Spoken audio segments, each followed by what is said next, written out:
शान्ताकारं भुजगशयनं पद्मनाभं सुरेश विश्वाधारं गगनसदृशं मेघवर्णं शुभांगं लक्ष्मीकान्तं कमलनयनं योगिभिर्ध्यानगम्यं वन्दे विष्णुं भवभयहरं सर्वलोकैकनाथं यं ब्रह्मा वरुणेन्द्ररुद्रमरुतः शृण्वन्ति दिव्यैस्तवे वेदैसाङ्गपरक्रमोपनिषदै गायन्ति यं सामगाय ध्यानावस्थिरद्गदेन मनसा पश्यन्ति यं योगिनो यशान्तं न विदुसुरासुरगणा देवाय तस्मै नमः देवाय तस्मै नमः। ॐ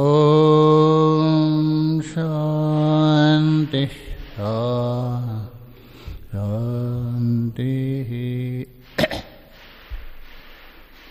हम लोग श्रीमद् भगवद गीता के जो 11वां अध्याय है, विश्वरूप दर्शन नाम से प्रसिद्ध है, उसी को लेकर विचार कर रहे। भगवान का ये विकराल रूप देखने के बाद भयभीत हुए अर्जुन भगवान से प्रार्थना की, भगवान आप कौन हैं, आज्ञा ही मुझे बता दीजिए और आपकी प्रवृत्ति क्या हो रही करके। तो भगवान ने बता दिया, इस समय में संपूर्ण जगत को विनाश करने के लिए प्रवृत्त जो बड़ा हुआ काल स्वरूप मैं हूँ, और जिन जिन के प्रति आपको संशयता है, द्रोणाचार्य है, भीष्माचार्य है, जयद्रथ कर्ण है, ये सब मेरे द्वारा पहले ही मरे हैं। तुम केवल अपना कर्तव्य पालन करो और युद्ध में जीतो, ये भगवान ने बता दिया। अभी बीच में जो संजय बता रहे, संजय जो कमेंट्री कर रहे हैं ना, उधर हो रहे जो महाभारत, धृतराष्ट्र को समझा रहे, तो बीच बीच में वो अपना तात्पर्य बता रहे। देखिए आगे देखिए 35वां श्लोक। संजय उवाच एतश्रुत्वा वचनं केशवस्य कृताञ्जलिर्वेपमाना किरीटिः नमस्कृत्वा भूय एवाहं कृष्णं सगद्गदं भीतभीतः प्रणम्य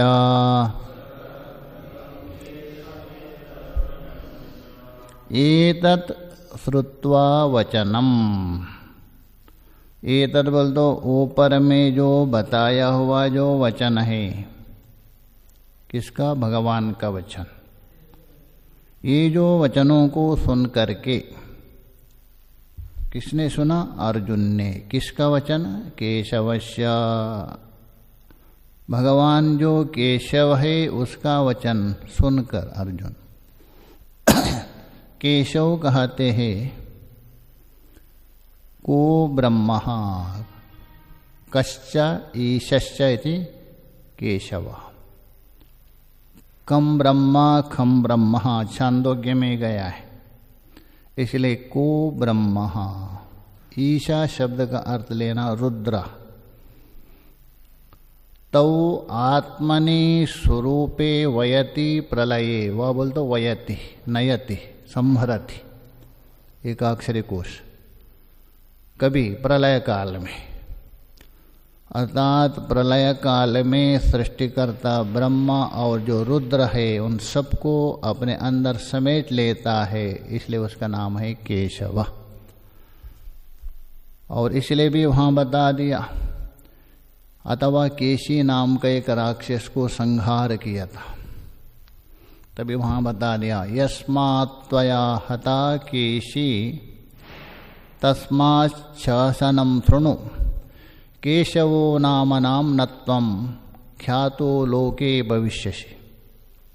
जिस कारण से केशी नाम का राक्षस को आपने संहार किया था, इसलिए आज से आपका नाम केशव नाम प्रसिद्ध होगा, ऐसा भी आता है।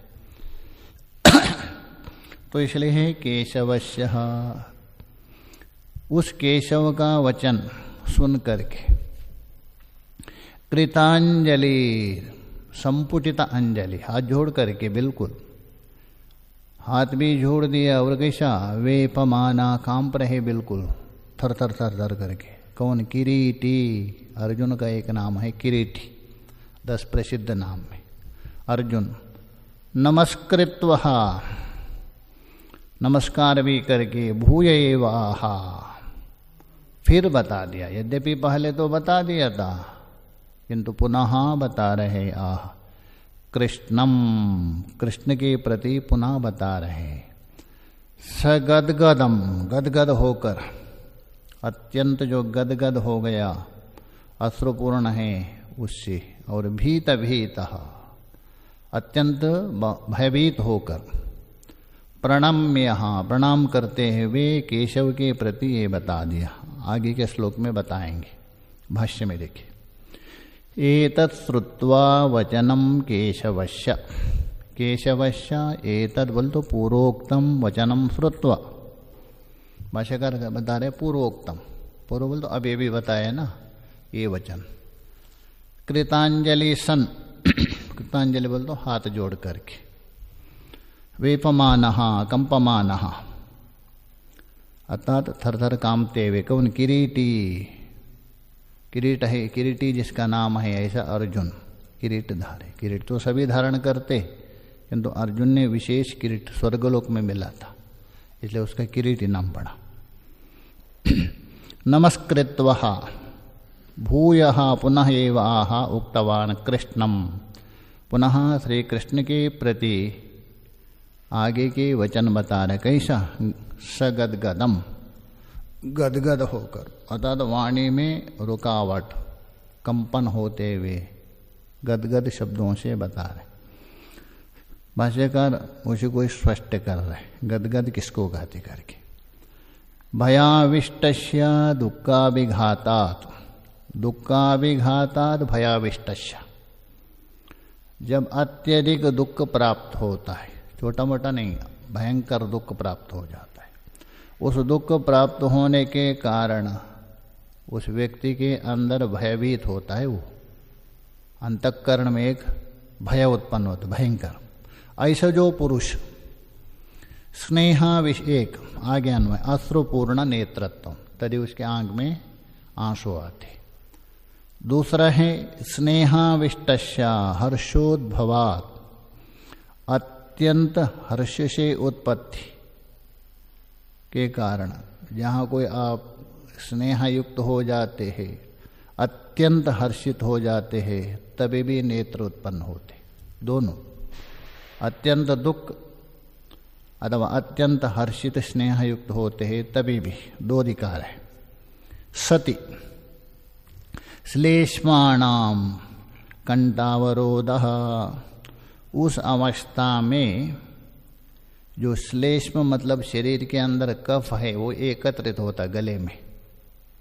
अत्यंत भयभीत होने पर आंसू धारा होती है, अथवा अत्यंत स्नेह युक्त हो तो कप उधर जम जाता है गले के अंदर, तो इसलिए बोलो श्लेष में बोल तो कप। कंठावरोधा तताचा वाचा, और उससे वाचा बोल तो बोलने लगता है। कैसा? अपाटवम, अपाटवम पटुता नहीं रहती, स्पष्टता नहीं रहती है, लड़खड़ाते हुए अथवा भयभीत कांपते हुए, जैसे कंपन स्वर में बोलते हैं ना संगीत, वैसा जैसे कंपन होता है ठंडी लगने से। बहुत ठंडी लगा हुआ व्यक्ति देखे क्या बोलता है, उसको अपने आप संगीत निकलता है उसके अंदर से, ज़्यादा ठंडी लगती है ना तभी। ऐसा है, प्रथा भी है। संगीत जो सीखने वाले हैं ना, गले तक जल में खड़े होकर अभ्यास करते बोलते, ऐसा भी कहते, ऐसा भी मानते, ये भी एक प्रथा है। तो इसीलिए बोला अपाटवम। मंद शब्द, उस समय उसका ज़्यादा शब्द नहीं होगा तेज, क्योंकि कप रुकावट डाल रहा है और शब्द बीच बीच में कंपन जैसा हो रहा है, पटुता नहीं रहेगा। मंद शब्द त्वम यत, ऐसा जो आप, स गदगदहा, ये गदगद का अर्थ किया। तो कहने का मतलब अत्यंत भयभीत होकर अथवा स्नेह युक्त होकर। यहाँ अर्जुन भयभीत है, स्नेह युक्त नहीं। आंख में अश्रु, उसको बोलते हैं दुख का अश्रु।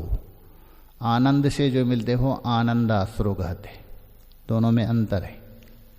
दुख के कारण, भय के कारण आंसू होते हैं, वो गर्म होते बोलते हैं। प्रेम से, स्नेह से जो निकलने वाले अश्रु है वो शीतल माना जाता है, ऐसा विचार किया।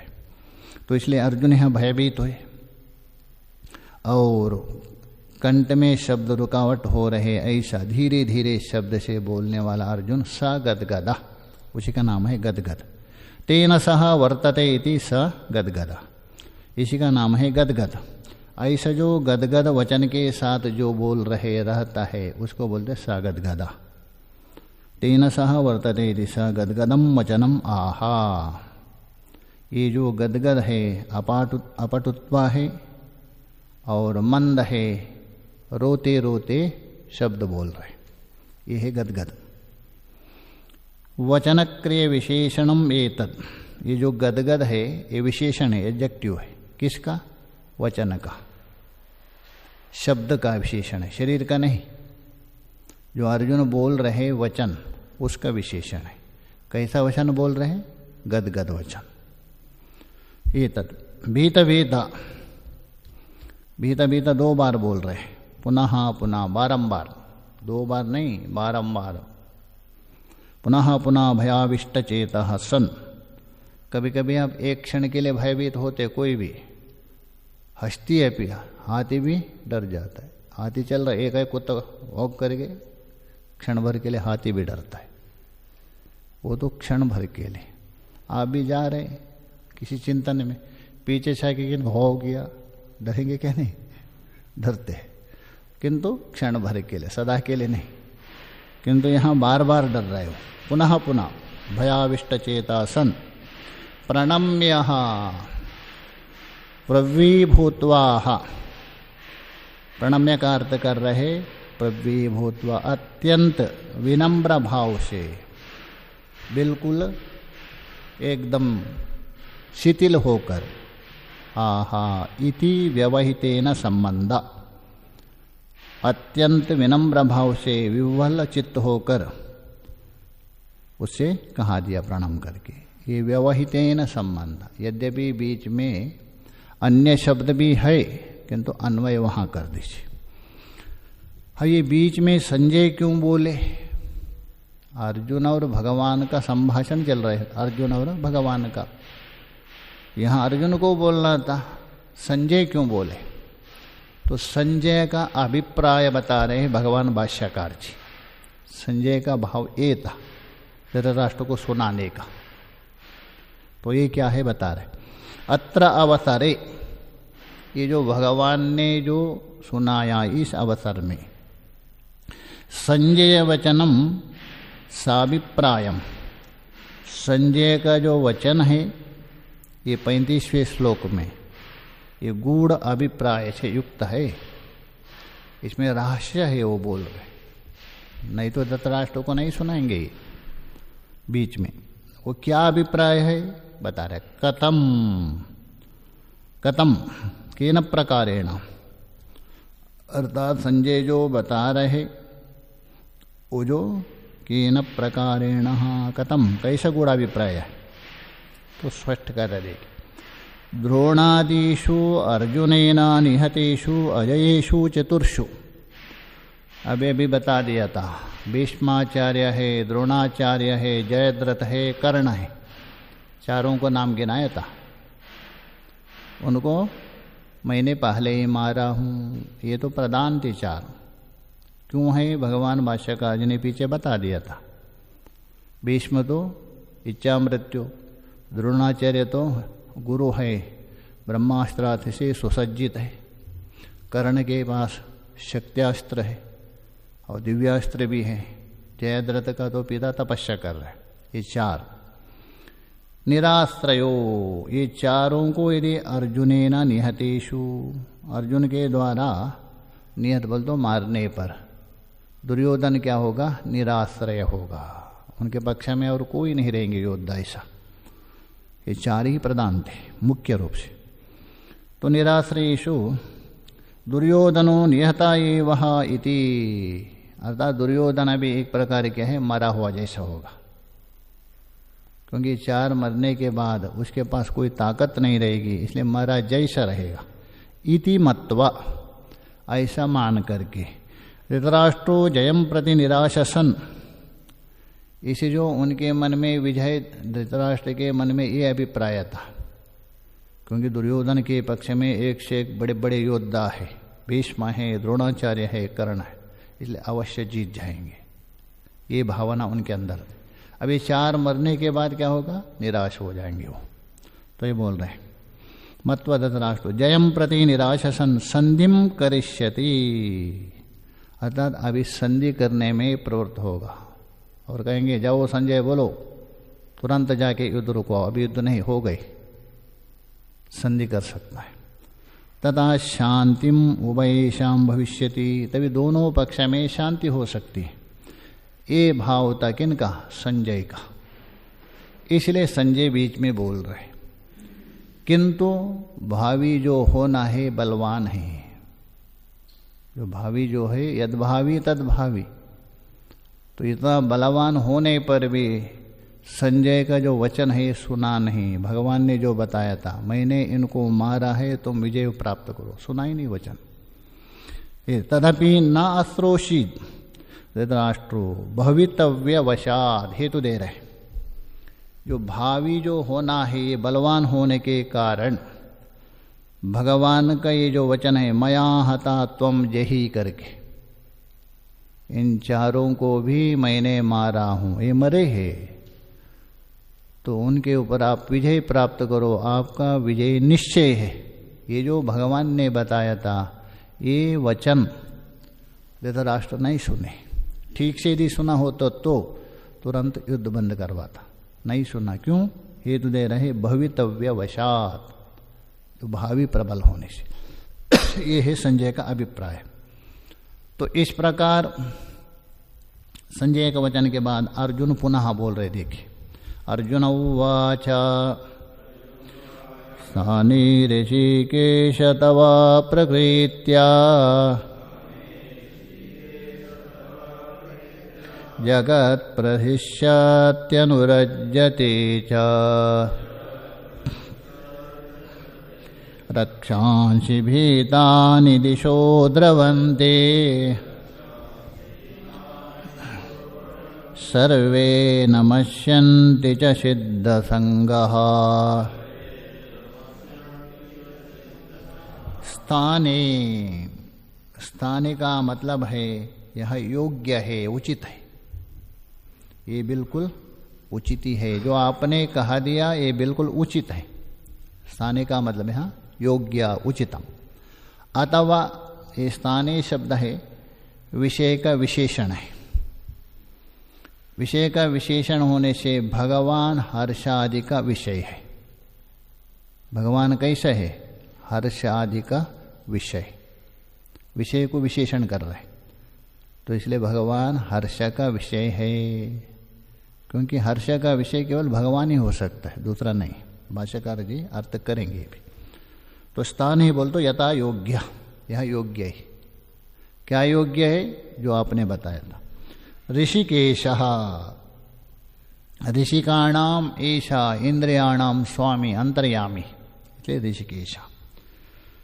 अथवा ऋषिकाणे नियम्याहम यतः प्रत्यक्षतां गतः ऋषिकेशो इति ख्यातो नामना तत्रैव संस्थितः। वाराह पुराण में बता दिया है मेरा नाम ऋषिकेश क्यों पड़ा है। ऋषिकाणाम नियम्य इंद्रियाणाम नियम्याहम प्रत्यक्षतां गतः, अतः प्रत्यक्ष रूप से अपरोक्ष रूप से विद्यमान। ऋषिकेश इति ख्यातो, इसलिए ऋषिकेश नाम से मेरा नाम प्रसिद्ध है। नामना तत्रैव संस्थिता, ये ऋषिकेश। तवः प्रकृत्य,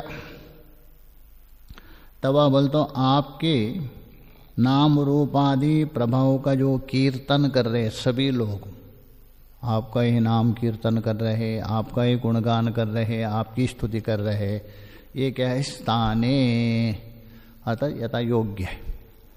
जो स्तुति करने योग्य है, प्रशंसा करने योग्य है, वो तो करना ही चाहिए, इसलिए योग्य है। तो तब प्रकृति बोल तो आपके कीर्तन से, आपके जो नाम रूप आदि प्रभाव के कीर्तन से जगत सारा संसार, सारा संसार का मतलब है विशेष रूप से भक्तगण, और अन्य भी वही कर रहे हैं, किंतु विषयों के द्वारा कर रहे हैं, ये अलग बात है। प्रहृष्यति, प्रकृष्टेन हर्षम गच्छति, सारा जगत आपका नाम कीर्तन से हर्ष को प्राप्त हो रहे। इतना नहीं, अनुरज्यते च, अनुरज्यते ही, अनुरज्यते का मतलब उसमें प्रेम भी करते, उसमें बिल्कुल डूब जाते हैं। आपके नाम चिंतन करते करते प्रेम होते, उसमें डूब भी जाते, अनुरक्त होते, ये बिल्कुल उचित है। केवल इतना ही नहीं, रक्षांश भीतानि दिशो द्रवंती, रक्षांश बोल तो राक्षसगण, राक्षस है, दानव है, दुष्ट लोग, उपलक्षण लीजिए। भीतानि, भयभीत होकर, दिशो द्रवंती, द्रुगत धातु, दिशों की ओर दौड़ रहे, इधर उधर चारों तरफ से दौड़ रहे। यदि कोई भूत पिशाच का जो डर है, ये श्लोक का पाठ करने से निवृत्त होते कहते, उसको डर नहीं लगेगा। इसका पाठ यदि करे निरंतर जप करने पर, ये निवृत्त होता है। भूत प्रेत को भी जो भी भय होता है ना, उनके लिए ऐसा मानते। दिशो द्रवंती, सर्वे नमस्यन्ति च सिद्ध संगाः, और सिद्ध संघ है, कपिलादि बड़े बड़े सिद्धों का जो समूह है, ये आपका नमस्कार कर रहे। कुछ लोग स्तुति कर रहे, कुछ लोग प्रशंसा कर रहे। उपलक्षण भाष्य में देखिए। स्थाने युक्तम, स्थाने का अर्थ करें युक्तम, उचितम, योग्यम। किम तत्, क्या उचित है, क्या योग्य है, तो बता रहे। तव प्रकृत्या त्वन्माहात्म्य कीर्तनेना श्रुतेना, आपका जो महात्म्य है, आपकी विभूति है, आपकी लीला है, उसका कीर्तनेना और श्रुतेना, कीर्तन है और सुनने से। हे ऋषिकेश, हे इंद्रियों के स्वामी अंतर्यामी, यद जगत प्रदृश्यति प्रहर्षम उपेति, अत्यंत हर्षित हो रहे, सारे दुखों को भूल करके इतना प्रसन्न होते हैं केवल आपका नाम का चिंतन करने से। उपेति, स्थाने, स्थाने बोल तो उचित है, बिल्कुल। किसी का नाम लेने पर आपके अंदर क्रोध उत्पन्न होता है, शांति होना दूर बात है, उल्टा क्रोध उत्पन्न होता है। भगवान का नाम लेते हुए आपके सारे दुख निवृत्त होते। ये स्थाने तद युक्तम इत्यर्थ, ये बिल्कुल उचित है, ये योग्य है। अथवा दूसरा अर्थ कर रहे थे कि स्थाने का विषय विशेषणम, ये स्थाने शब्द है ना, विषय का विशेषण है। जो विषय है, कोई भी विषय हो, किंतु यहाँ सांसारिक विषय नहीं लेना, आध्यात्मिक विषय है, आत्मा विषय, उसको विषय करता है। तो विषय विशेषणम स्थानेति युक्तो, क्यों? हर्षादि विषयो भगवान, यहाँ विषय हो गया भगवान, अनात्मा विषय नहीं, आत्मा विषय। तो भगवान है, हर्षादि का विषय तो है ही, यदि सबसे ज़्यादा उससे आगे है ही नहीं, ऐसा हर्ष का विषय भगवान है, इसलिए यहाँ विषय विशेषण है। यथा ईश्वरा सर्वात्मा सर्वभूत सुरतच्चा इति, क्योंकि यस्मात् जो ईश्वर है सबका आत्मा है, अंतर्यामी है वो, और सभी भूतों का सुरत है वो, हितैषी है, बिना अपेक्ष से, बिना प्रयोजन से सबका हित करने वाला, वही सुरत भी है। इसलिए वो भगवान हर्ष का विषय है, इसलिए यहाँ स्थाने का अर्थ किया विषय विषय। तथा अनुरज्यते, केवल कीर्तन ही कर रहे, गुणगान करके हर्षित हो रहे, ऐसी बात नहीं। और तथा अनुरज्यते अनुरागम च, अत्यंत आसक्तता प्रेम, डूब जाना, आपके नाम है महिमा, उसमें डूब जाते। उपेति, उपेति बोल तो प्राप्त करते उसको। तच्चः विषय इति वाक्येयम, तो यहाँ ऐसी व्याख्या करना, अतः अनुराग बोल तो प्रेम, उस अनुराग करना ही उचित विषय ही है। यह स्थाने का अर्थ दूसरा करता है, जो अनुराग कर रहे उसमें प्रेम कर रहे, इस स्थाने, स्थाने बोल तो उचित है। वाक्य किंच, और भी देखिए, रक्षांशी भीतानि, रक्षांशी बोल तो राक्षसगण, उपलक्षण दानव है, असुर है, सभी लेना, ये सब उपलक्षण है, मतलब दुष्ट, जो भी दुष्ट है। भयाविष्टानि, अत्यंत भय से युक्त है, भयभीत हुए, और क्या कर रहे? दिशो द्रवंती, चारों दिशों के ओर दौड़ रहे, इधर उधर, कहाँ जावे करके। कोई आश्रय नहीं मिलता है तभी व्यक्ति दौड़ने लगता है। तच्च स्थाने विषय, ये चारों तरफ से जो दौड़ रहे ये भी ठीक ठीक भी है, स्थाने करते, ये भी बिल्कुल ठीक ठिकाने की बात ही है, ये भी स्थाने बने। सर्वे नमस्यन्ति, नमस्कुर्वन्ति, कौन? दुष्ट नहीं, सिद्ध संगाः, सिद्ध संघ का अर्थ कर सिद्धानाम समुदाय, जो सिद्ध है अथवा साधक, उपलक्षण लीजिए, साधक हो अथवा सिद्ध। कौन है वो? कपिलादि नाम, कपिल है और बड़े बड़े जितने बड़े बड़े सिद्ध संघ है, ये सब क्या कर रहे हैं? नमस्कार कर रहे हैं। तच्च स्थाने, ये भी उचित है, ये भी क्या है? उचित ही है, अनुचित नहीं है, क्योंकि जो नमस्कार करने आप योग्य है, इसलिए जो नमस्कार करना उचित ही है, स्थाने। भगवतो हर्षादि विषयत्वे हेतुम दर्शयति, पीछे जो बताया था, भगवान का जो नाम आदि गुणगान करते हुए हर्षित हो रहे, उस भगवान के हर्षादि भावों का योग्य स्थान किस प्रकार है? हेतु दर्शयति, किस प्रकार, उसी को ही दिखा रहे। हर्ष क्यों है, हर्ष का कारण क्या है? कोई ना कोई होना चाहिए, उसी को ही हेतुम अतः कारणम दर्शयति। आगे के श्लोक में कस्माच्च तेन न मेरन् महात्मन् गरीयसे ब्रह्मणोऽप्यादिकर्त्रे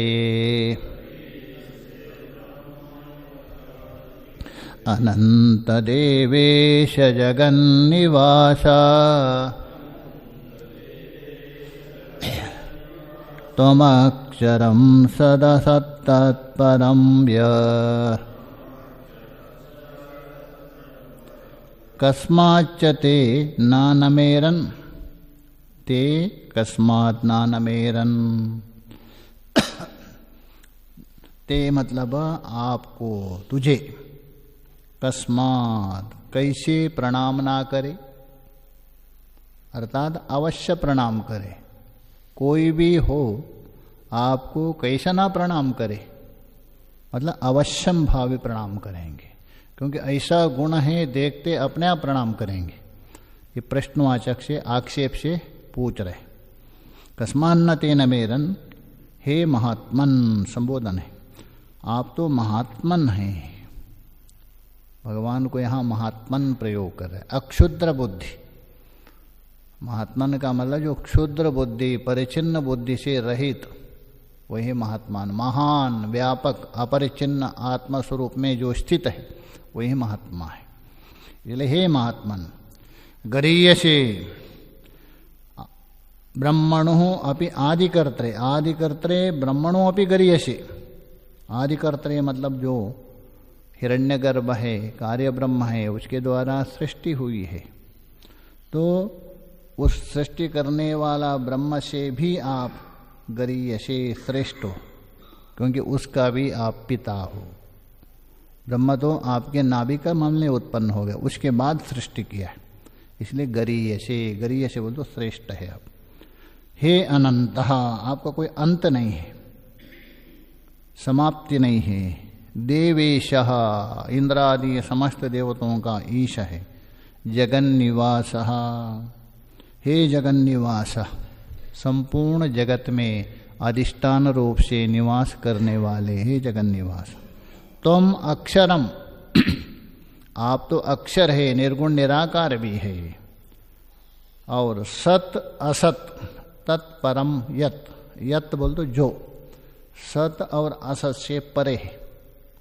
सत का मतलब है कार्य लीजिए, असत का मतलब है कारण, अथवा ये सत और असत है बुद्धि का ही खेल है। जहाँ बुद्धि विषय करती है, आपकी वृत्ति बनती है सत, घटः सन। जहाँ बुद्धि विषय नहीं करता है, घटा असत। अस्ति और नास्ति जो होता है ना, वो बुद्धि को लेकर। इसलिए आप सत बुद्धि और असत बुद्धि उससे परे है, क्योंकि अक्षर के द्वारा ही बुद्धि सत असत को ग्रहण करती, इसलिए परे। सत असत परम, उससे भिन्न है। कार्यकरण से कहिए अथवा सद्बुद्धि असद्बुद्धि से परे जो अक्षर है वही आप है। भाष्य में देखिए, कस्माच्च हेतु,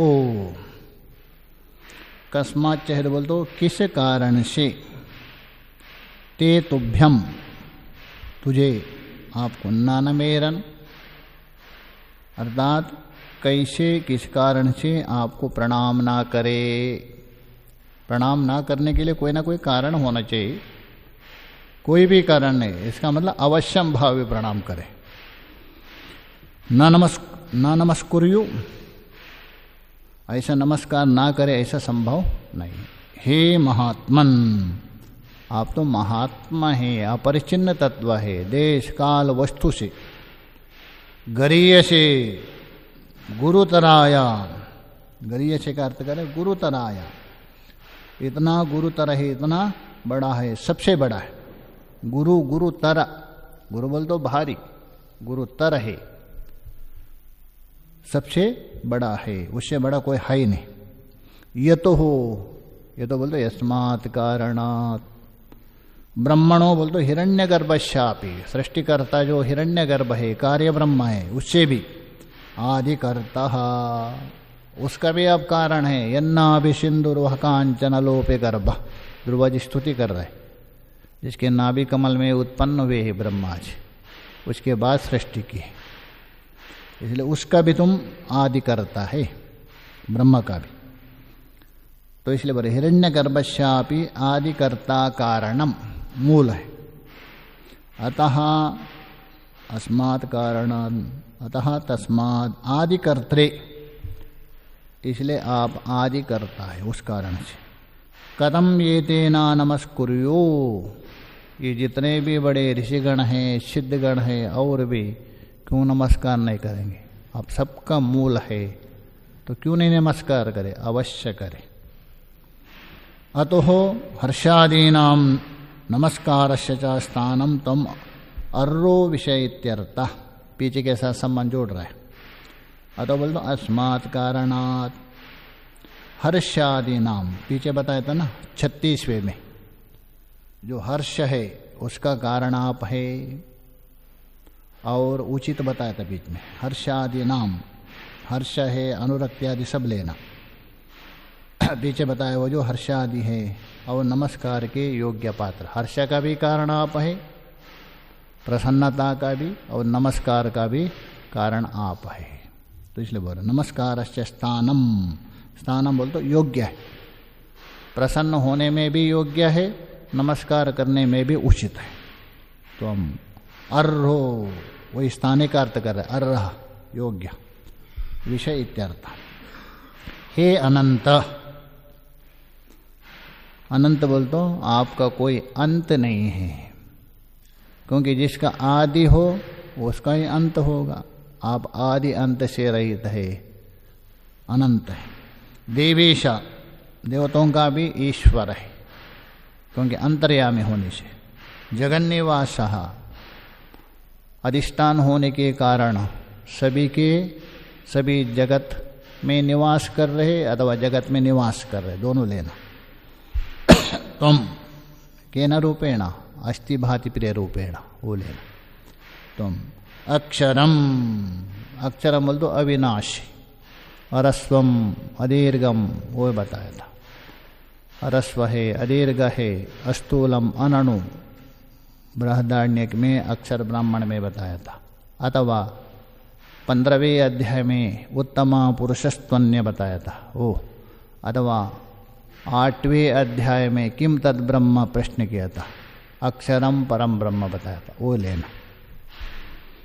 तुम अक्षरम तत्परम यद वेदांतेषु श्रूयते, ये बात वेदांतों में ही सुना जाता है, सामान्य लोगों का बुद्धि का विषय नहीं है। वेदांत में ही अक्षर रूप से सुना जाता है। कहाँ? बृहदारण्यक में और इसी गीता में। किम तत्, वह क्या है अक्षर, उस अक्षर क्या है। किम तत्, तद अक्षरम किम, वह क्या है। सद असत, उससे पर है, वो अक्षर सत भी नहीं है, असत भी नहीं। विद्यमानम, सत का अर्थ होता है विद्यमानम। असच्छ यत्र नास्ति इति बुद्धि, जहाँ अस्ति बुद्धि हो रहे वहाँ सत प्रयोग होता है। घटा अस्ति बोल तो घटा सन, जहाँ नास्ति बुद्धि हो रहे घटा नास्ति बोल तो असत प्रयोग होता है। ये सारा बुद्धि का खेल है, सत और असत। ये बोले यत्र नास्ति इति बुद्धि, वो असत है। ते उपादान भूते, ये दोनों उपादान बोल तो उपाधि है। सद असति, उपादान का मतलब ये दोनों उपाधिभूत। सद असति यस्य अक्षरस्य, सत हो अथवा असत, जिस अक्षर की ये उपाधि है, ये अक्षर की उपाधि। जिस प्रकार 15वें अध्याय में द्वाविमो पुरुषो लोके बताया था, क्षर और अक्षर। ये क्षर भी उत्तम पुरुष की उपाधि है और अक्षर भी उत्तम पुरुष की उपाधि है। क्षर का मतलब कार्य वर्ग, अक्षर का मतलब कारण वर्ग, और वो दोनों किसकी उपाधि है? उत्तम पुरुष की। वैसे ही यहाँ सत और असत है, दोनों उस अक्षर की उपाधि है, स्वतः नहीं है। तो इसलिए बोल रहे उपादान भूते बोल तो उपाधि भूते का सदसति यस्य अक्षरस्य, इस उपाधि के कारण ही वो सगुणादि रूप में आता है तो निर्गुण निराकार है, उपाधि के कारण सगुण में आता है। इति यस्य अक्षर यद्वारेण सदसदिति उपचर्यते, जिसके कारण वह ब्रह्म गौण रूप से सत और असत कहा जाता है। न वो सत है न असत है। जो उपाधि को लेकर वो सत और असत एक गौण प्रयोग होते हैं, मुख्य प्रयोग नहीं। वास्तव में वो सत भी नहीं है, असत भी नहीं, ये तो उपाधि को लेकर व्यवहार होता है। उपचर्यते बोल दो गौण प्रयोग, ब्रह्म सत्य है ब्रह्म असत है करके। असदेव इदमग्रे आशीत, छंदोग्य में सदैव सोमे इदमग्रे आशीत, दोनों प्रयोग हो गया। एकमेव अद्वितीयम, देखिए वहाँ पहले आया असदेव इदमग्रे आशीत एकमेव अद्वितीयम, कथम असतः सज्जायते, तो सदैव इदमग्रे आसीत्, दोनों प्रयोग हो रहे हैं। तो इसलिए सत और असत जो प्रयोग हो रहे हैं उपाधि को लेके, मुख्य रूप से नहीं। परमार्थता तो पारमार्थिक दृष्टि से, विचार दृष्टि से, व्यवहार से ऊपर उठ करके सद असत परम तद यत अक्षरम वेदविदो वदंती, जो वास्तव में जो सद और असत दोनों में से परे है वो सत भी नहीं है, असत भी नहीं। उपाधि हटाने के बाद सत और असत से परे है वो, दोनों से परे। तो ये बोल रहे परमार्थता तो सद असतः परम भिन्नम तद यद अक्षरम वेदो विद वदंती। कौन बोलते? वेदवित्त पुरुष। वेदवित्त बोल तो केवल वेद नहीं, वेद में भी जो वेदांत का मर्म को जानने वाले पुरुष, नहीं तो केवल वेदवित्त है ना, कर्मकांड में लगे रहेंगे, वो मानेंगे ही नहीं आपका बात, कितना भी समझाओ नहीं मानेंगे। इसलिए वेदांत को ठीक ठीक से समझने वाले यथार्थ वो लेना। वदंती तत्त्वमेव नान्यत, वो जो सद और असद उपाधि से भिन्न दोनों को सत्ता देने वाला, दोनों का अधिष्ठान जो अक्षर ब्रह्म है वो आप ही है, आपसे अतिरिक्त नहीं। यहाँ उपाधि के कारण मेरे सामने आप उपस्थित हो रहे, किंतु आप परब्रह्म है। अक्षरम वेद विदो वदन्ति तत्त्वमेव नान्यत, वो कोई अलग नहीं है। इति अभिप्राय, ये अर्जुन का अभिप्राय है। आप उपाधि से परे है, वास्तव में मेरा कल्याण करने के लिए उपाधि रूप से आए हैं, ऊपर से समझ लीजिए। आगे का विचार हम लोग आगे